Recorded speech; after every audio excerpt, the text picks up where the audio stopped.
क्या आपको पता है कि मंदिर क्या है? हम में से हर एक धार्मिक विचारों के हैं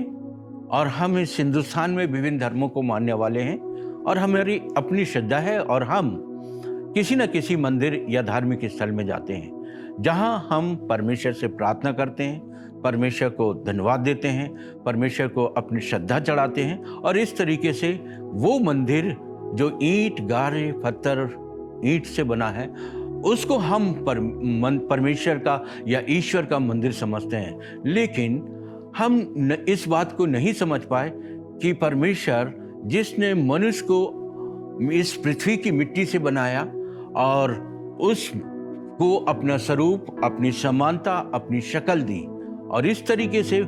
उसके अंदर, उसके नथनों में अपना आत्मा डाल दिया और मनुष्य जीवित प्राणी हो गया। परमेश्वर का मंदिर मनुष्य स्वयं है।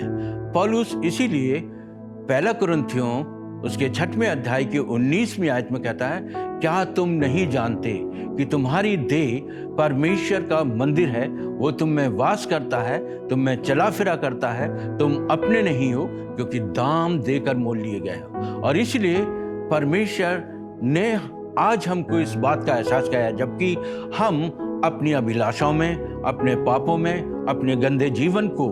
उस परमेश्वर की पवित्रता से हटा दिया है और अपने आप को गुनाह और शरीर की अभिलाषाओं के अनुसार जीवन को व्यतीत करने लगे। लेकिन परमेश्वर आज आप सबसे प्रेम करता है और वो इस चीज को बताना चाहता है कि आपकी देह स्वयं परमेश्वर का मंदिर है, क्योंकि उसने इस मंदिर को बनाया है, उसने इस मंदिर को अपना स्वरूप, अपनी आकार दी है, उसने इस मंदिर के अंदर अपना आत्मा डाला है, वो स्वयं इसमें उपस्थिति रहता है और उसमें चला फिरा करता है। और यही कारण है कि परमेश्वर चाहता है कि उसका मनुष्य का रिलेशन फिर से परमेश्वर से पवित्र बन सके। और जब हम अपने पाप, अपने गुनाह को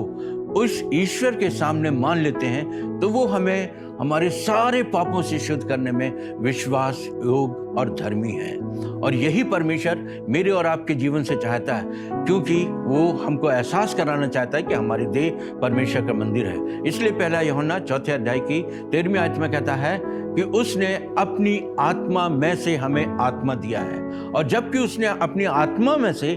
हमें आत्मा दिया है तो वो चाहता है, जिसने हमको अपना स्वरूप, अपनी समानता में दिया है, बनाया है, वो चाहता हमारी देह के द्वारा से परमेश्वर की महिमा हो। परमेश्वर आप सबों को आशीष दे।